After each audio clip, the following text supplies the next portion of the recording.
Well, I am extremely happy to welcome back Dr. Glenn Livingston, who we are lucky to have interviewed actually before.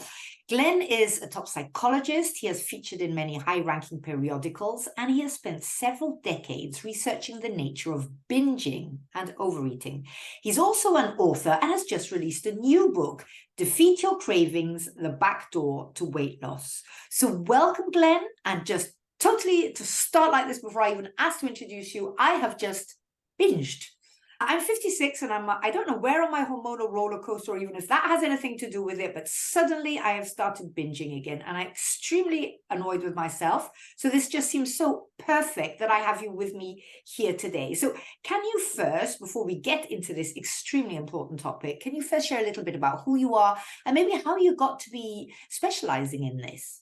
Okay, Julie, I'm happy to help you with, and to the extent that you want to share that publicly, I'm happy to help you with Fine. that today. Yeah, I'm not just a doctor who decided to work with overeaters. I had a very serious problem myself. I think I lost a war with the chocolate bar in 1982, and it just kind of kept on going from there. And I'm 6'4". Genetically, I'm kind of lucky. I'm modestly muscular. And so as a kid, if I worked out a few hours a day, I could eat whatever I wanted to. And I mean multiple pizzas, boxes of muffins, Yeah. boxes of chocolate. I mean, ridiculous. Ridiculous. If it wasn't nailed down, I could eat it. If you got to the deli after me, they were probably out of pizza and chocolate. Yeah, but you're probably burning a lot too, right? I Running was around. burning a lot also. And I didn't think it was a problem. I thought it was great. But that doesn't last. Mm. And more importantly, the food gets a hold of you. Yes. And over the last 40 years, I'm 59 now. Over the last 40 years, the food industry has spent billions on engineering these hyperpalatable concentrations of starch and sugar and Yeah. fat and salt and et cetera. They're getting better and better at hitting the bliss point in the reptilian brain without Right. giving us the nutrition to feel satisfied. So it's gotten harder and harder. And you can Yeah. walk out of any convenience store in most major metropolises and you'll see another one across the street. Right. So there are hundreds of thousands of calories available in bags and boxes. So it's a harder environment. The food environment is harder. But back then it was still difficult. And what happened was when I got married and I was commuting 2 hours each way to go to graduate school, and I was helping my wife with her business, I just didn't have time to work out like that. And I was a little older. I was 22. I was a little older. I was busy with graduate school, and I didn't have the time to work out 2 hours a day. Right. If I could work out for 2 minutes a day, I was lucky. And I didn't gain a lot of weight at first, but what was bothering me was the food obsession, because I knew I couldn't eat as Mm. much, but I was obsessing about it all the Mm. time. And, I come from a family of 17 psychotherapists and psychologists, and Okay. well, yeah, if something breaks, everybody knows how to ask it how it feels, and nobody knows how Yeah. to fix it. Yeah. And that it's actually relevant because I thought that, when you have a hammer, everything looks like a nail. And I figured I'd fix it by healing the hole in my heart. Right. If I could heal the Right. hole in my heart, then I don't have to fill the hole in my stomach. And so I went that route. And I'll try to make it, I know I've been on your show before. I've probably told this story, so I'll try to make it a little faster. But, I would, every time I would go to another doctor and talk about things or take medication or go to Overeaters Anonymous, I get a little thinner for a while and then a lot fatter. Mm. And it was a soulful journey, but it didn't really help me with my overeating. And over the course of about 20 years, by the time I was about 40, I had switched my paradigm. I finally switched from a love yourself thin paradigm to more of a be the alpha dog of your own mind paradigm. Like Mm. I realized that I was fighting this force, Yeah. and it turns out, it really it's mostly the reptilian brain as stimulated and hijacked by the food industry. But it's this part of the brain that doesn't know love. So it didn't seem to help to try to love myself then. When the reptilian brain looks at something in the environment, it says, do I eat it? Do I Uh-huh. mate with it? Or do I kill it? Eat, mate, or kill. It's like a bad college drinking game. Yeah. Okay. It's the upper brain that says, before you eat, mate, or kill that thing, what impact does that have on the people Right. that you love? Right. on your longer term goals, on your weight loss, on your fitness, on your spirituality, your music, your art, Yeah. your relationships for that matter. And so that was one clue when I started to study neuroanatomy a little bit. The other two clues came from work I was doing for the food industry. My wife at the time, I'm divorced now, but my wife at the time she was consulting for the food industry and big pharma. And I joined her, and we were on the wrong side of the war. Like Right. I'm kind of like the Marlboro man later in his life who feels contrite and trying to make up for doing some damage. And what I saw was just how powerful the food engineering process was. Right. And I saw how powerful the advertising industry was. People think that they're really smart shoppers and they're not vulnerable to that. But that brings your sales resistance down, which means the advertising industry has you where they want you. Yeah. And, they do things like manipulate the packaging to stimulate your variety response. There's an evolutionary response, which when it senses multicolored, diverse colors, it thinks that there's going to be a diversity of micronutrients available. Right. Because it's a bit like what we're taught. I live in the Netherlands, and we're taught, your plate has got to be colorful. You've got to have all 5 colors basically on your plate during the day. And that means that you're eating healthily. So obviously, if you have, God knows what chemicals, which are all different colors, your brain might not make the difference between this. Because I mean, you're saying lots of stuff, and we've got really straight into the topic here. I mean, first of all, I think I found it reassuring to know that, well, not reassuring, no, because that sounds strange, but that men have that too. I always put down this sort of binging, craving, etc., more to female than to men.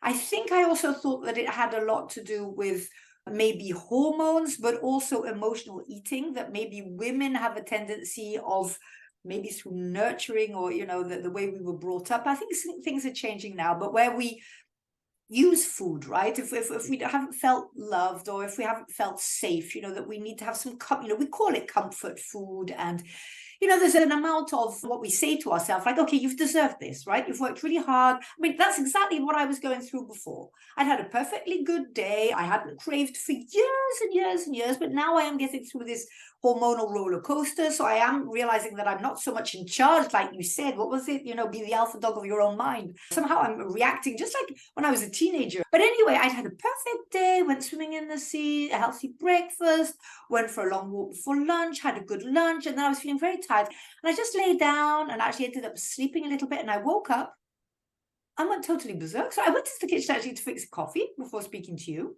Before I knew it, I'd opened all sorts of stuff. And part of my brain was like, hey, what on earth are you up to? And I was a bit like, F it, sorry, I want this and I deserve it. And yeah, it must be my body saying I need, what was it? I was having black chocolate. Okay, I don't go for the worst stuff, but still, I was doing something completely different to what I thought I was doing 30 seconds before. And also, I do need to specify one thing, because you're based in the States, right? I am. Right. So, okay, I'm in the Netherlands, and in Europe, there is now starting to be a strong movement towards pushing us towards healthy eating. That there are more and more rules and regulations about not having the readily accessible stuff, about having entire rows where the higher calorie, higher fat, etc. stuff is underneath. And there's a huge effort to get us to eat healthily. So, for example, when I'm in a shop, I never, ever buy chocolate, sweets, etc., etc. Every now and then it ends up on our shopping list, mostly for my partner, who doesn't have all these rules and regulations like I do. But so it's more me that's doing it. It's more some sort of emotional thing of, I need this and I want this and I deserve this and why on earth should I not have it, than actually the industry. Oh, there were about 46 things that I could react to in what you said. Do you want me to talk about it more theoretically, or do you want me to try to coach you as through you wish. your I mean, obviously, struggle? I don't want my case to be the center of our podcast. This is about you and about you sharing what you've put in that book and why it's important for us to be aware of this. Okay, so let me say a couple of things then. Okay. The experience that you have is very common. It is more common among women. I'm not sure if that's because the structure of mind and the emotional setup is different for women, or because there's more emphasis on a woman's figure. Men are not bothered until they're a good deal heavier. And so because part of the definition of binge eating is feeling disgusted with yourself, And women are more likely to feel that than men because they have the societal pressure, which is not fair, but it's how it is. Okay. In terms of recovering, there's a lot of mythology in the culture about what causes this and how to recover from it. What I find, and I've worked with over 2,000 clients over the last 8 years, what I find is that, first of all, people need a very clear target. Most people walk around thinking, well, I kind of sort of know what's healthy, and I'll just eat healthy 90% of the time, and I'll eat badly 10% of the time. Right. There are two problems with that. First of all, it makes it very difficult to distinguish healthy food thoughts from unhealthy food thoughts. Like if you don't know what you're aiming at, then you're not going to be aware of all of the precursors and cognitive sequelae that occur, all the thinking and fantasies that occur before you take that next step. So I would first ask you, well, what did you eat that was against your best judgment? And maybe you'd say it was chocolate or it was chips or something. And then I'd say, well, what does your best judgment say? What role should chocolate play in your life, for example? And maybe you would say, well, I think I could have 2 ounces a day as long as, or maybe not on 2 consecutive days, right? So I could have 2 ounces every other day and I'd be really fine with that. And I'd like to be able to know that I could follow that rule. Okay. I'm not preaching that would be the rule for you. I'm just saying that is a very clear line that will divide healthy thoughts from unhealthy thoughts. The first step is to figure out what target you're aiming at. Now, people object to that in a million different ways. Like I can't say I will never have more than 2 ounces of dark chocolate every other day because what if I change my mind? Or aren't I going to feel deprived? And doesn't that deprivation stimulate your inner rebel? And isn't that dangerous? Isn't that going to cause a problem in and of itself? It's kind of an odd thing because with anything else we're trying to accomplish in life, if we're going to drive someplace, we know where we're driving, so we have a map about how to get there. If you're playing tennis, you know what you're aiming for. If you're working on a project, you have a defined endpoint for the goal. So for some reason, when it comes to food, people says, well, you just have a fuzzy bullseye and do the best you can. With toxic pleasure, doing the best you can means that you're going to try for a little while until you don't feel like it anymore. It doesn't cut it. So paint a clear bullseye. That's the first thing. That way, your decisions about chocolate will have been made for you over the course of the week.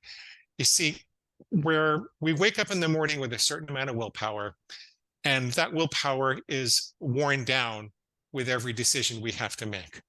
When you look at trouble spots, the more you can make those decisions beforehand, the better you're going to do. Right. Also, it's better to start with a low bar than a high bar. So, unless you're just way out of control with chocolate, which I was, and eventually I decided not to have it again. But for most people, it's actually easier to say I'll have it every other day for 2 ounces than to say I'm not going to have it at all. Right. If you observe yourself complying with a low bar consistency, your identity function starts to take hold. It becomes less like a rule, and you just become a person who doesn't eat chocolate 2 days in a row and never has more than two. It's just, and if you ask people, could you give up chocolate entirely, or could you never again have chocolate more than 2 ounces every other day for the rest of your life? They'll go, oh, I can't do that. Yeah. Could you become a person who only has chocolate every other day? Yeah, I could do that. Right? Character trumps willpower. So you want to try to make it a part of your character. Okay. Now, the second thing is, and this is actually a big difference between my earlier books and the newest book. This is how I recovered. I had very clear lines in the sand. If I heard a voice in my head that suggested that I should have the chocolate anyway, like maybe I was at Starbucks and I worked out really hard, and I heard this voice that said, you're not going to gain any weight. A couple of bites are not going to kill you. And you can start your silly rule again tomorrow. I would say, wait a minute, that's not me. That's my inner food monster. And my inner food, I actually called it my inner pig. I don't like to call it that so much anymore. But not ferox, but yes, I understand what you mean. Yeah. Your inner devil or whatever. Okay. But I used to call it my inner pig, and I'd say, my pig is squealing for slop. Chocolate 2 days in a row is slop for me. I don't eat pig slop. I don't let farm animals tell me what to do. And what that would do is it would accomplish the separation between me and the negative thoughts. And I would be back in my right mind again. And I can't say that I always made the right decision, but I had the opportunity to do it. And it opened up this space between stimulus and response. So I didn't Yes. have the experience that you just described where just something came over you, and before you know it, it was like, a locomotive running down the tracks and you don't know how you got there, right? That's a So that, very good point you've just made, because I also think an amount of anger at myself afterwards wasn't in a way even for the calories. We're talking about black chocolate 90%, but I'm talking about the fact that I was not in control. yeah, And that's what I was angry about. yep. For a second, the voice of reason said, "What are you doing? You're going to regret this afterwards. This isn't even pleasurable, right? You're it's not that, oh, what a divine piece of chocolate. Let me, chew on it with pleasure for half an hour." It's No, like the angel and the devil on your yeah, shoulder. exactly. And then I, afterwards you're like, well, okay, what was all of that about? You're 56. What is this really weird teenage behavior? So I think the anger and the disappointment perhaps in myself is more that I wasn't in charge. I know I feel better when I eat healthy. I know that I don't react well to certain food as well. So the voice of reason suddenly disappears. And there's this real little devil on my shoulder saying, so, so, oh. so I want to talk to you about that, but I want to tell you a couple of things very practically first. You're correct about the essence of overeating, or in the extreme food addiction, is the feeling like you're not in charge. It's making decisions about food based upon whims and impulses and physical feelings rather than your intellect. So one of the key ways I found for people to overcome this is to really think through the trouble spots and figure out what are the rules of the road. If you want to drive around the road, you need to know when to stop at the red light, when to yield, when to stop. Yeah. And figure out what your personal rules of the road are, and dictate that to you. I'm not going to tell you you can't eat this or can't eat that, but that'll help. Now, the other thing is a really key insight. Attacking yourself after you've made a mistake, it actually only serves to make it worse.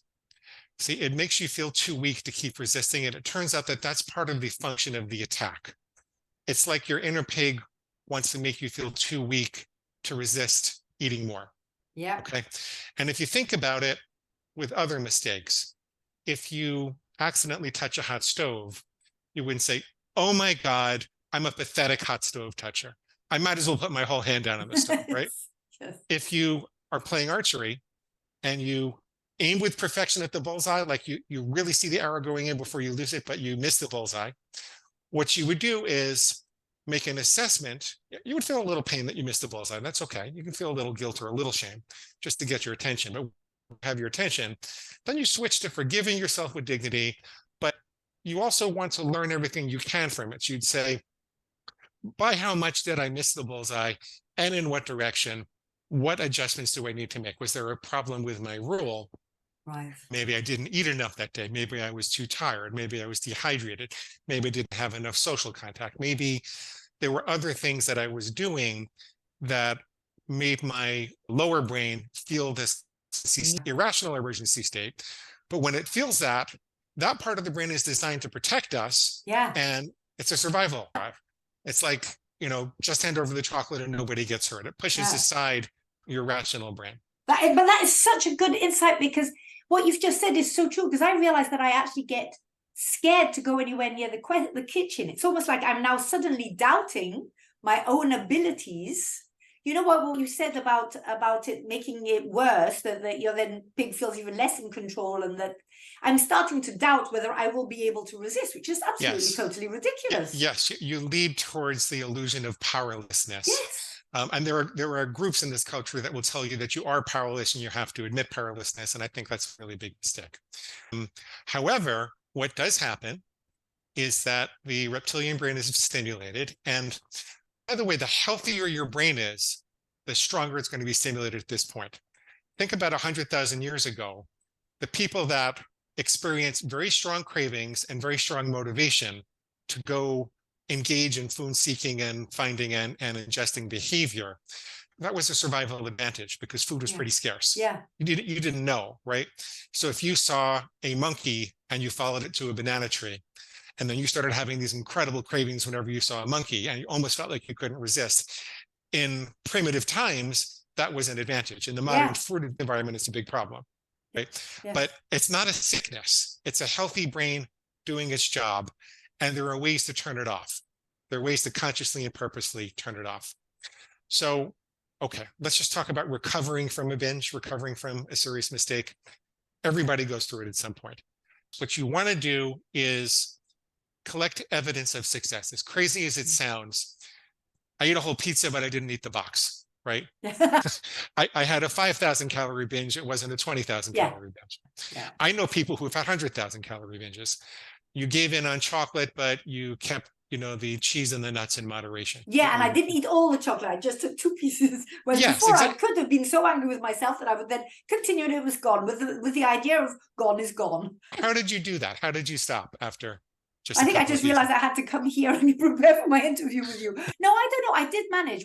That's a very good point, actually, because before I might not have stopped. So you see, that can be my success, is I didn't eat it all. Yes, and so when you ask, what did I do right? How can I improve? Right. You're telling your brain to find evidence that you can improve. Yeah. And you'll find that evidence and you will improve and you'll develop a success identity. If you say, what's wrong with me that I can't stop eating? Why can't I stop eating? Yeah. You're directing your brain to find evidence that you can't stop eating. Exactly. And you'll develop a failure to check identity. what you're asking for, right? Yeah. Because that's what you're focusing on. Yeah. Now your reptilian brain would love that. Because what the result of that is you're going to get to have more chocolate. Right. So, okay. The next thing is, when the reptilian brain has been overstimulated by these bags or boxes or containers or something artificial, usually people don't binge on steamed broccoli. You've activated a survival drive, but you've attached it to the wrong thing. So the sooner you attach it to the right thing, the better you're going to do. If there's no medical reason that you can't have leafy greens, I tell people to take about 1/2 pound of leafy green vegetables and put it in the blender with some water and drink it down like medicine. Yeah, it's like you're compensating, right? You're retraining your survival drive. So, because after you've made a mistake, your hormonal balance is going to be off. Your ability to sense when you're full is going to be off. Your ghrelin and leptin hormones are going to be off. Your blood sugar system is going to be off. And your dopaminergic pleasure center is going to be off. You're going to really be crashing. Everything's just going to seem miserable. There's nothing wrong with those feelings. You just have to ride them out. But in the absence of redirecting those feelings towards authentic, healthy food, you're going to want to binge more. It seems like having more would be the thing to do to get out of those, because you will get a temporary. It's like an addiction, right? Where you'll have more alcohol or more another cigarette. You'll keep chasing the dragon. Yeah. You'll keep chasing. So you pattern interrupt that right away. Big healthy salad. Okay. Then you can ask yourself, now, you were there. You were just barely there from what you're describing, but you were there. You can ask yourself, what thoughts might have occurred? Can I assign language to what food demon or inner pig or inner food monster might have said at the moment of impulse that made it okay for me to do this? Because I kind of sort of knew it wasn't okay. You didn't make a formal commitment to a rule, and that makes it easier once you do. But you kind of knew it wasn't okay. So what did your food demon say? Do you know? Yeah, he said you can have that if you feel like that. You work out, you do loads of stuff. There's no reason on earth why you should deprive yourself. And what's wrong with that thinking? Usually there's a half truth and a bigger lie. So now from your rational mind, what's true about it and what's wrong with it? What's true about it is that I do work out and I'm usually very careful on what I eat. So it could be that the feeling of, let's have something sweet, because I don't often like sweet anyway. So that could be the truth.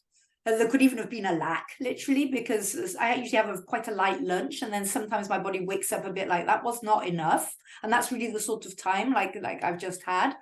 But at the same time, I know that it wasn't a hunger, right? It wasn't something really physical. It was more in my brain. It was more a feeling of frustration about something or tiredness, or it wasn't a real hunger. I have a friend she's so in tune with her body. She's as slim as can be. But once I arrived to give her an English lesson in the morning, and she was eating Nutella, which is a chocolate paste that we have here on her bread. And I was a bit like, my goodness, Catherine, how do you even manage to eat that? And she said, oh, this morning my body, I felt that's what I needed. And she'll have one slice and she'll be absolutely fine. I thought, how beautiful to be so in tune with your body where you're not thinking about food, which is something which brought me back to what you said a while back right now, about having food on your brain, that you were constantly thinking about brain. She doesn't think about it. Her body says, I could actually do with a bit of chocolate this morning. And so she has her chocolate. And that goes about the rest of the day. Okay, the only thing is I see, Glenn, we're actually approaching the end. So I do want to make sure your book, I have already ordered it. I did it just before this. But is there anything? Yeah, go ahead, finish off. Well, I just want to make sure I took care of you with this because we didn't finish that little operation. So your brain or lizard brain told you could afford it. You worked out. This is really okay. The reason that it's not okay is because if you're going to have chocolate, you want to make the decision ahead of time. You don't want to let the reptilian brain be in charge because you want to be the master of your own fate. You don't want to give in to your right. So if you want to plan this out for tomorrow, that would be perfectly fine. You're going to have a good workout. You're going to have, 2 or 4 ounces of dark chocolate or whatever it is. You can plan it out. You're in control. You know exactly how much. You're not going to give over control of this because then you feel like you've given over control of your life to your impulses. That's why. That's called a cognitive refutation. There's a lot more I could tell you, but I just wanted to make sure I took care of you like that. Yeah, no, but thank you. I've run your program, but why this new book? Because I mean, you've written a lot, you've done years of research into this, you've experienced it yourself. So it's not just your own experience, it's your own experience attached to all your knowledge and your studies. And you did a whole test, right? 40,000 people, a long time. So this is all very much also science-based, not just experience-based. So what made you want to bring out a new version? Well, because the earlier version was very cognitively based. It was all about fixing your thinking with food, which is what I just did with you. Yes. I didn't really get to the other stuff. But you were hinting what the rest of the story is that was kind of missing, and I thought it was a chink in the armor. I noticed that no matter how much I fixed people's thinking, it would make a big difference. I get letters from people every day that you saved my life. I lost 100 pounds. Made a big difference, and I got thin that way, or relatively thin. I'm not a skinny guy. But there's this screw it, just do it response where people can't use their best thinking. You can fix their thinking and that makes life a lot better. But there's this screw it, just do it response. And I got very, very curious about what that problem was. And it turns out that it's very related to the physical organism not really having what it authentically needs. Like you were hinting at it before. Like your authentic hunger was really maybe for a salad, maybe for a smoothie, maybe you need energy from fruit. Maybe your authentic hunger was for a hug or for a break. People will give themselves a break in order to go and binge, but they don't just give themselves a break. Yes. Maybe you needed to step out of the rat race for a little bit. And so I got very intrigued with what the rest of the story might be. At the same time, I learned a lot about the science of cravings extinction. There's a lot of literature in behavioral space about how people go through extinction curves once habits are formed. And I felt like I hadn't really been emphasizing that enough. And the benefit of emphasizing that for my clients is that when they really understand how cravings are formed and how they're extinguished, then they don't go into these extinction curves. They don't try to quit something without really preparing and knowing what they're going to go through. And they don't misinterpret that. See, it doesn't go down like a straight line. Like if you stop having chocolate, your cravings don't go down. It kind of goes in a curve. It goes down for a little while, and then there's a temper tantrum. The reasons for it, I don't think we have time to go into it, but there's a temper tantrum, and then it goes down, and then there are these loops. And it depends upon a couple of variables, like are you completely stopping or just stopping intermittently? Is it a daily habit? Is it a weekly habit? Is it a monthly habit? It depends on a bunch of things. And I wanted to really illustrate for people how to understand that extinction curve so that they wouldn't go into battle wearing a plastic helmet. So I found that I could get people better by just fixing their thinking. They suffered less if I also helped them with the authentic pleasure part of them. And it's a journey, as you say, right? I mean, we learn new things every day, even when we're hugely educated like you are in this domain, you do get new insights. I mean, that's the advantage of being over our 50s. Every year we discover new things and youth is wasted on the young. Yeah, exactly. Right, now, where can we get hold of the book for people listening? I will give you a free copy if you go to my website and click on the free book and reader bonuses button, along with a couple of other things. If you sign up for the reader bonus list, when you click on the big blue button, you will get a free copy of the book in Kindle, Nook, or PDF format. The other formats have a customary charge, but the electronic formats are free. You will get a set of food plan starter templates. So this is a diagnostic method that'll work with any dietary philosophy. So as long as you're nourishing yourself, you can't use this to starve yourself. You can't use this to have 300 calories a day. But it doesn't matter if you're following point counting or calorie counting, or high carb or low carb, or vegetarian or carnivore. It doesn't really matter. I do try to edge people slowly away from the processed foods, but most people have some of them.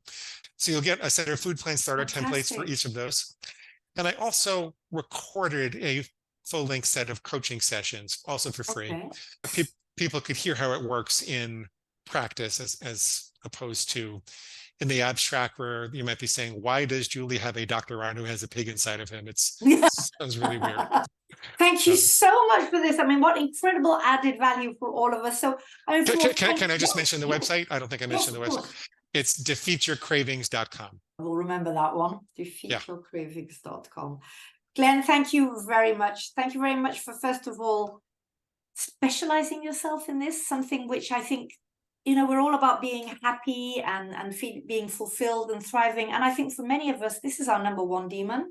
So thank you for having specialized in this. And of course, it affects everything. It affects how we feel about ourselves. It reflects how we're going to behave with other people and all the rest. So, I mean, you really are a force for good. Thank you for all these wonderful freebies as well. And I really hope that this message of yours is going to go very far and maybe, really make a change to the life of very many people. So here's to getting hold of that book and to learning how to tame our little piglet inside, or our huge pig inside, whoever it is.